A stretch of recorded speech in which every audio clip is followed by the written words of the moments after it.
মাদ্রাসাতে ফুটেছে আজ হেদায়াতের ফুল, সুগন্ধে তার মাতোয়ারা ইসলামী বুলবুল। ভ্রমরা সব বিরাজ করে এই বাগিচার চারিধারে, গুনগুনায়ে তারা শুধু শোষণ করে ফুলের মধু আল্লাহ রাসূল।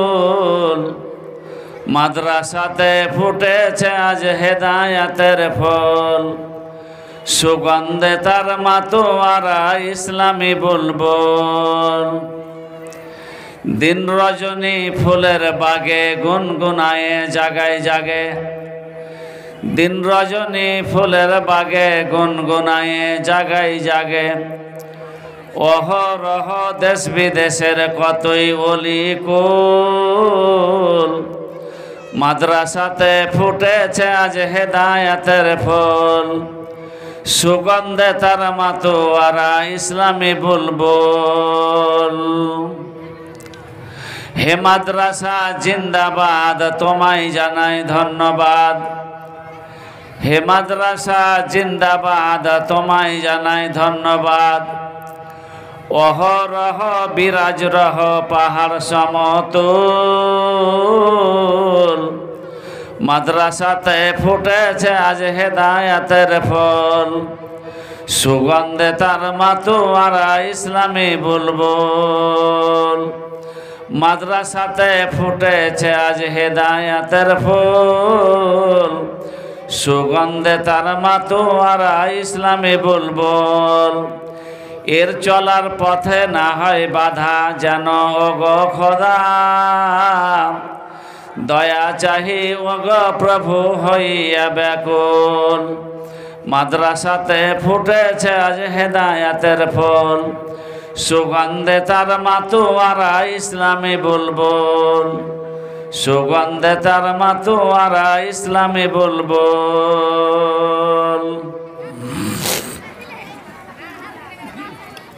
শ্রদ্ধেয় যোগ্যতম সভাপতি সাহেব, ডাইসের অন্য অন্য উলামা ইকরামগণ, সামনের দিকের ভাই ও বাবা জীবন, প্যান্ডেলের অপর প্রান্তরে মা ও বোনেরা, সর্বপ্রথমে মহান আল্লাহ রব্বুল আলামিনের প্রশংসা করি। তারপরে আমার বিশ্বনবী, বিশ্বমানব, সৈয়দুল আম্বিয়া নবী জানাবে মুহাম্মদুর রাসূলুল্লাহ, সবাই পড়ুন সাল্লাল্লাহু আলাইহি ওয়াসাল্লামের প্রতি শতকোটি শান্তির ধারা অবতীর্ণ হোক। আল্লাহুম্মা সাল্লি আলাই, আল্লাহুম্মা বারিক আলাই। ভাইজান, এটা ডিস্ট্রিক্ট হিসাবে কাটিহার ডিস্ট্রিক্ট পড়ে। আমার মনে হচ্ছে যে আপনার রায়গঞ্জ থেকে নিয়ে ইসলামপুর পর্যন্ত পশ্চিমবঙ্গে, উত্তরবঙ্গে কোনো একটা গ্রামে আমার জালসা করতে বাদ নেই। তবে এই জায়গাটাতে আমার আসা হয়নি, আমি কোনোদিন আসি নাই। আর প্রোগ্রাম হওয়ার পরে জানতে পারলাম, যখন ডায়েরিতে লিখতে হচ্ছে তখন ডায়েরিতে লিখছি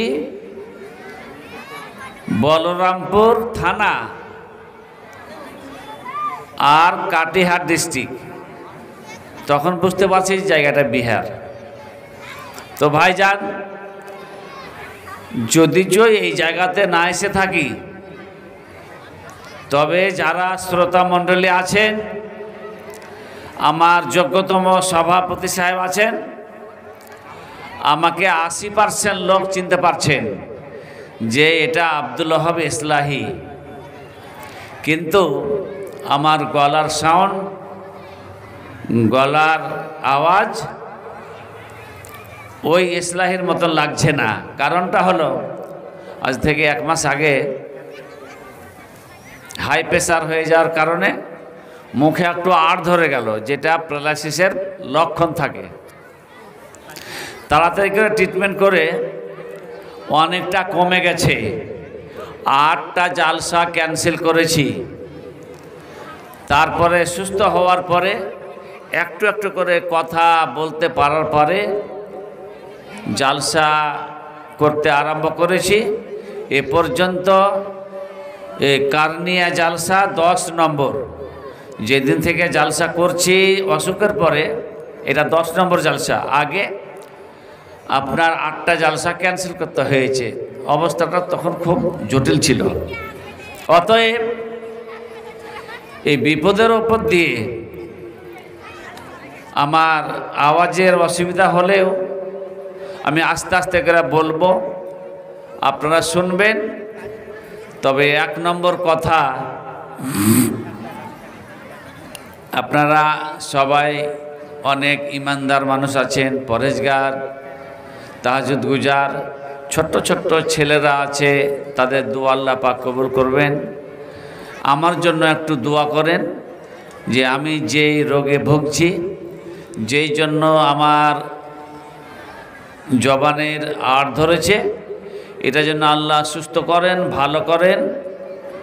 আর আজকের বা পরবর্তীতে যে সমস্ত সভাগুলো আছে সেগুলো সূক্ষ্মভাবে করতে পারি।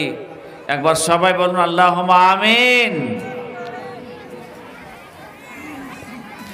আল কোরআন থেকে একটি ছোট্ট আয়াত পাঠ করেছি। ইনশাআল্লাহুর রহমান আয়াতটিকে সামনে রেখে আপনাদের সামনে কিছু আলোচনা করব। যেহেতু এটা নিজামিয়া মাদ্রাসা, এই মাদ্রাসাটা আপনারা এলাকার লোক চালাচ্ছেন, তবে মেন ভূমিকায় আছে কার্নিয়া গ্রামবাসী। অতএব ওরা একাই চালাতে পারবে এটা সম্ভব নয়। আপনারা সহযোগিতা করবেন। বছরে একবার বাৎসরিক জালসা করবেন, আপনারা দান ধ্যান দেবেন, সহযোগিতা করবেন, তবে তাদের সুবিধা হবে।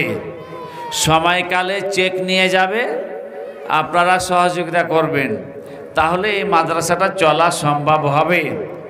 কার্নিয়ার মাদ্রাসা দরকার আছে কিনা, প্রয়োজন আছে কিনা, এই মাদ্রাসায় যৌথভাবে আপনারা থাকবেন কিনা, এই সম্বন্ধে একটু হালকা করে আলোচনা করব।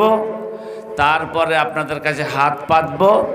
মাদ্রাসার চালাবার জন্য কিছু অর্থ বিনিময় করতে হবে, অর্থ দিতে হবে, টাকা পয়সা, ধান চাল ভুট্টা আপনাকে সহযোগিতা করতে হবে।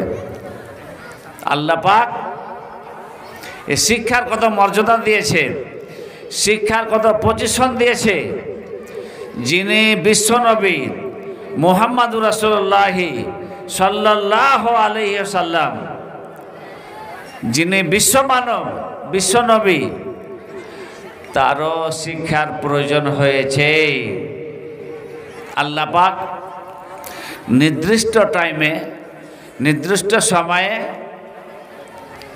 যেই দিন 40 বছর পুরে গেছে, সেদিন আল্লাহ পাক জিবরিল মারফতে কি ভাগভঙ্গিমা নিচ্ছেন। মুহাম্মদ সাল্লাল্লাহু আলাইহি ওয়াসাল্লাম উনি আল্লাহর নাম জপনা, আল্লাহর নাম সাধনা, আল্লাহর কৃষ্টি কালচার সব কিছু ধ্যানে আনবেন। তার জন্য গারে হেরাতে গেলেন, গারে হেরাতে গেলেন। গারে হেরাতে নিজের ধ্যানে আছেন, নিজের পদ্ধতিতে আছেন। এমনি সময় আল্লাহ পাক বলছেন, জিবরিল দেরি করিও না, লাউহে মাহফুজে রমজান মাসে 30 পারা কোরআন মাজিদ নাজেল করে রেখেছি। 1 নম্বর আয়াত, এই আয়াতটা নিয়ে যাও, মুহাম্মদের কাছে নিয়ে যাও। বিশ্ব নবী বানানো হবে, তার উপরে কোরআন নাজেল হবে। প্রথম আয়াতটি তার উপরে নাজেল করো। জিবরিল আমিন আসলেন, আর জিবরিল আসার পরে সামনে বসলেন। তো আল্লাহ পাক এমন আদব কায়দা করে জিবরিল আমিনকে পাঠিয়েছেন। আর নিজস্ব আদব কায়দাও জিবরিল আমিন আছেন। বসার সাথে সাথেই উনি পরিচয় দিচ্ছেন, আমি জিবরিল, আল্লাহ পাক আমাকে পাঠিয়েছেন, আমি এসেছি লাউহে মাহফুজ থেকে আয়াত নিয়ে এসেছি, আপনাকে এক্ষুনি নবী বানা হবে। তো জিবরিল আমিন সামনে এসেছেন, আমি জিবরিল, আমি আল্লাহর খাস ফেরেশতা। এ কথা মানুষ যদি শুনে এমনিতেই শরীরটা ঘাবড়ে যাবে, শরীরটা কেঁপে উঠবে। কিন্তু আল্লাহ পাক এমন মুহাম্মদ সাল্লাল্লাহু আলাইহি সাল্লামকে সাহস দিয়েছেন, ক্ষমতা দিয়েছেন যে উনি তখন পর্যন্ত অটল আছেন। তারপরে দেরি না করে জিবরিল আমিন একটু এগিয়ে ডাকলেন, সামনের দিকে এগিয়ে ডাকলেন, উনি এগিয়ে বসলেন, জিবরিল আমিন আর একটু এগিয়ে গেলেন। তারপরে উনি আরম্ভ করছেন, আউযু বিল্লাহি মিনাশ শাইতানির রাজিম, বিসমিল্লাহির রহমানির রহিম, ইকরা, পড়ো। জিবরিল আমিন পড়ো কথাটা বলছেন, ইকরা শব্দ বলছেন। তো রসুল নবী সাল্লাল্লাহু আলাইহি সাল্লাম অর্থাৎ মুহাম্মদ সাল্লাল্লাহু আলাইহি সাল্লাম কি পড়বেন উনি লাইন ঘাট কিছু পাচ্ছেন না, তো একটা তো জবাব দিতে হবে। তৎক্ষণাৎ নবীজি বলছেন, মা আনা বেকারিন, আমি পড়তে জানি না আমি। জিবরিল আমিন দ্বিতীয় নম্বরে বলছেন, ইকরা, পড়ো, পড়তেই হবে। জবাবটা তেমনই আসলো, প্রথমে যা এসেছিল। 3 নম্বরে জিবরিল আমিন আর একটু এগিয়ে বসলেন, আর মুহাম্মদ সাল্লাল্লাহু আলাইহি সাল্লামকে বললেন, আপনি একটু এগিয়ে আসুন। আর পিঠের দিকে জিবরিল আমিন হাত দিয়ে টেনে বুকের সাথে সাঁটিয়ে দিয়ে, বুকে বুক মিলিয়ে দিয়ে, জোর করে চাপন দিয়ে বলছেন, ইকরা, পড়তেই হবে, ছুটি নাই। আল্লাহ পাক এত বড় শিক্ষক দিয়েছেন, সেই শিক্ষকের সামনে পড়তে আরম্ভ করলেন, বিসমে রব্বিকাল্লাযী খলাক, খলাকাল ইনসানা মিন আলাক, ইকরা ওয়া রাব্বুকাল আকরামুল্লাযী আল্লামা বিল কালাম। আল্লাহ পাকের নবী মুহাম্মদুর রাসূলুল্লাহ সাল্লাল্লাহু আলাইহি ওয়াসাল্লাম তিনি কয়েকখানা আয়াত পড়ে ফেললেন। যিনি পড়তে পারছিলেন না, তা আল্লাহ পাক কত কথা স্মরণ করিয়ে দিলেন। আর জিবরিল আমিনের চাপনে আর তার আয়াত নাজেলের কারণে অনেক কিছু শিখে ফেললেন, কয়েকটা আয়াত পড়ে ফেললেন। তাহলে যিনি বিশ্ব মানব, যিনি বিশ্ব নবী, সৈয়দুল আম্বিয়া নবী মুহাম্মদুর রাসূলুল্লাহ সাল্লাল্লাহু আলাইহি ওয়াসাল্লাম, তিনার জন্য আল্লাহ পাক সম্ভব মনে করেছেন যে শিক্ষক হিসাবে জিবরিল আমিনকে পাঠিয়ে এতখানি কাজ করতে হবে। তাহলে আপনার ছেলে, আপনার মেয়ে, আপনার পোতা পতিন, নাতি নাতিন, ছোট ভাই ছোট বোন, এদেরকে শিক্ষা দিতেই হবে, কারনিয়া মাদ্রাসায় দিতে হবেই তাদেরকে। এটা মাথায় রাখতে হবে, নলেজে রাখতে হবে। ভাইজান আমার, বন্ধুরে আমার, আমি আপনাদের সামনে দুটো ছেলের কথা বলবো, আলোচনা করব শিক্ষার পারপাসে।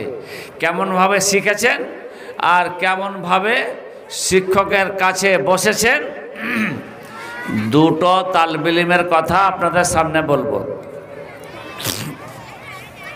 3 নম্বর, দুটো মহিলার কথা আপনাদের সামনে বলবো।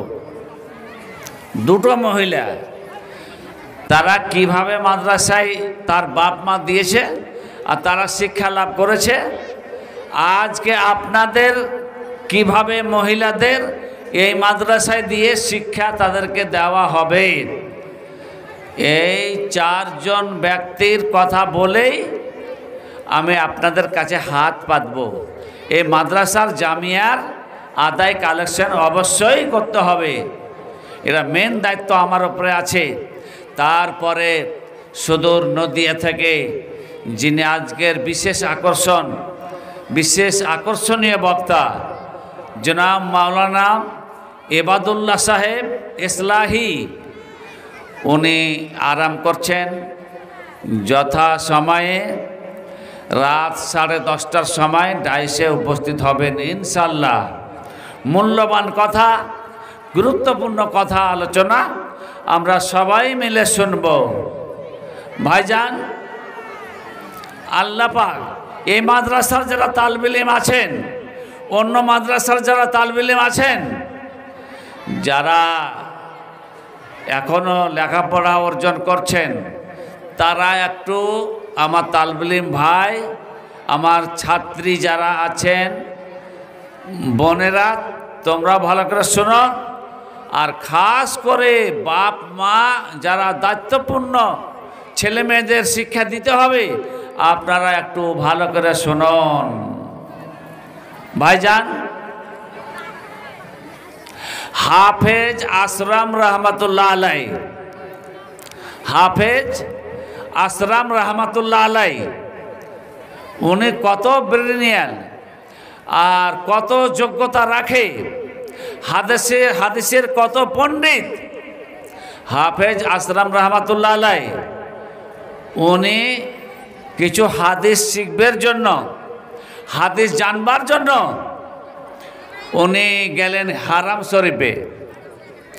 হাজি সাহেবেরা যেখানে হজ করতে যাচ্ছেন, মক্কা গেলেন।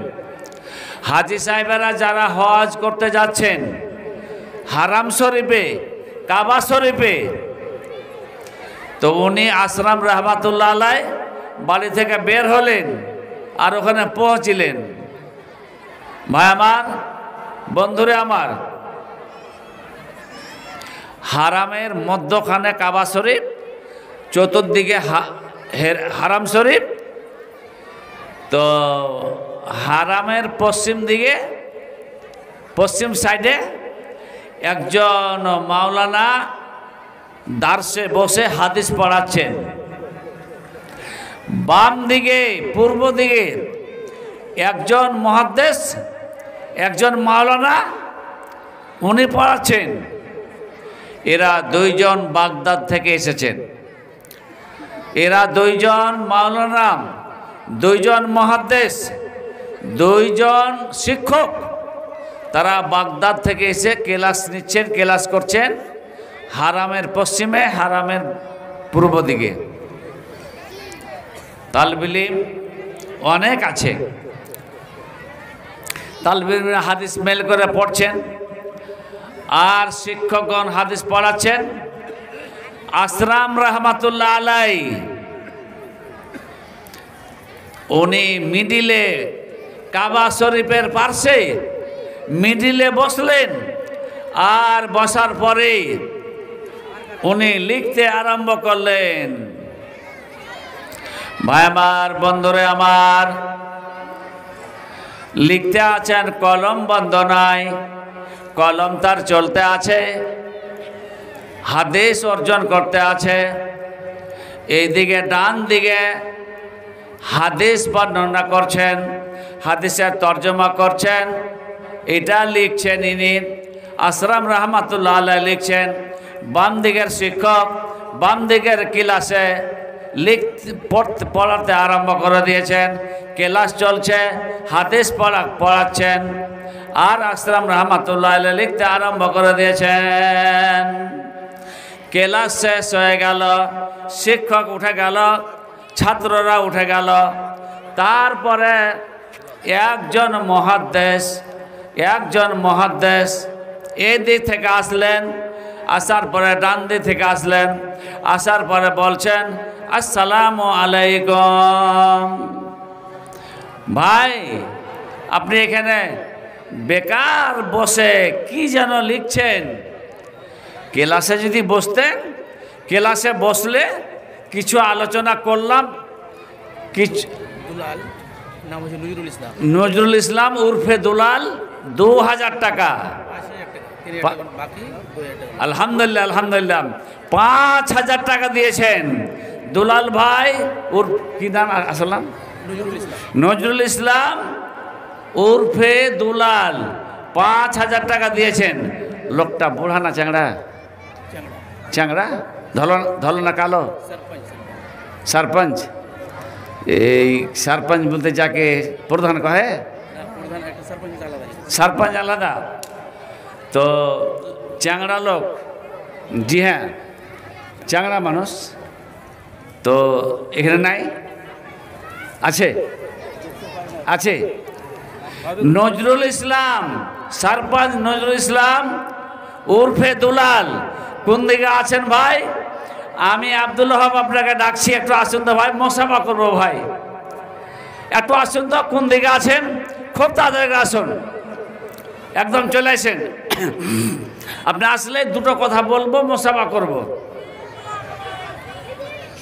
আসরাম রহমাতুল্লাহ আলাই বলছেন, ভাইজান মেহরবানি করে শোনান, আপনি ক্লাসে বসে যতটি হাদিস বর্ণনা করেছেন, যতটি হাদিস আপনি তর্জমা করেছেন, সব কটাই হাদিস আমি লিখে ফেলেছি, সব কটাই লেখা হয়ে গেছে। সত্যি? বলে জি হ্যাঁ। তারপরে উনি ধন্যবাদ দিয়ে চলে গেলেন। বামদিকের মাওলানা যিনি ক্লাসে বসে হাদিস পড়াচ্ছিলেন, উনি আসলেন, সালাম দিলেন, মোসাফা করলেন। তারপরে বলছেন, এখানে বসে বসে পাতা উল্টাছিলেন আর কি যেন লিখছিলেন। যদি ওই ক্লাসটাতে বসতেন কিন্তু হাদিসের অভিজ্ঞতা হতো, আর ওই হাদিসগুলো আপনি জানতে পারতেন, অনেক কাজে লাগতো। অনর্থ এখানে কেন বসে আছেন? আসরাম রহমাতুল্লাহ আলাইহি বলছেন, ভাইজান আমি বসে থাকিনি, আল্লাহর কসম খেয়ে বলছি, দুইজন শিক্ষক, দুটো শিক্ষক, দুই দিকে আপনারা হাদিস পড়ছিলেন। যতটি হাদিস আপনারা দুইজন পড়েছেন, সবকটাই হাদিস আল্লাহর ফজলে লিপিবদ্ধ করেছে, সম্পূর্ণ খাতায় লিখে নিয়েছে। সত্যি? বলে জি হ্যাঁ। বাম দিকের মাওলানার বিশ্বাস হয় না, আমি হাদিস পড়াচ্ছি, উনিও হাদিস পড়াচ্ছেন, দুই শাইখের হাদিস একই সঙ্গে কি করে লিখলেন? আল্লাহ পাক এত জেহেন দিয়েছেন, ওটা লেখা হলো, এটা মনে আছে। ইনি যেটা হাদিস পড়লেন, এই হাদিসটা ওর মনে আছে, আবার উনি পড়বেন, এদিকটা লেখা হয়ে গেল। এত আল্লাহ বেরেম দিয়েছেন। হজরতে আসরাম রহমাতুল্লাহ আলাইহি লিখলেন, ভাইজান আজকের যারা তালবে ইলম, নেজামিয়া মাদ্রাসা তালবে ইলম, হাদিসের দার্স চলছে, ঘুমিয়ে আছে, হাদিসের দার্স চলছে, গোসল করছে, হাদিসের দার্স চলছে, বাজার ঘুরছে, এইভাবে অনেক জায়গাতে হয়। আমি কারনিয়া তালবে ইলমদের বলবো, আমি ওই ছাত্র ছাত্রীদের বলবো, এই একটু নসিহত নিতে হবে, কি করে ধ্যান দিয়ে কিতাবের দিকে লক্ষ্য করে এই কি বলে হাদিস শিখতে হবে।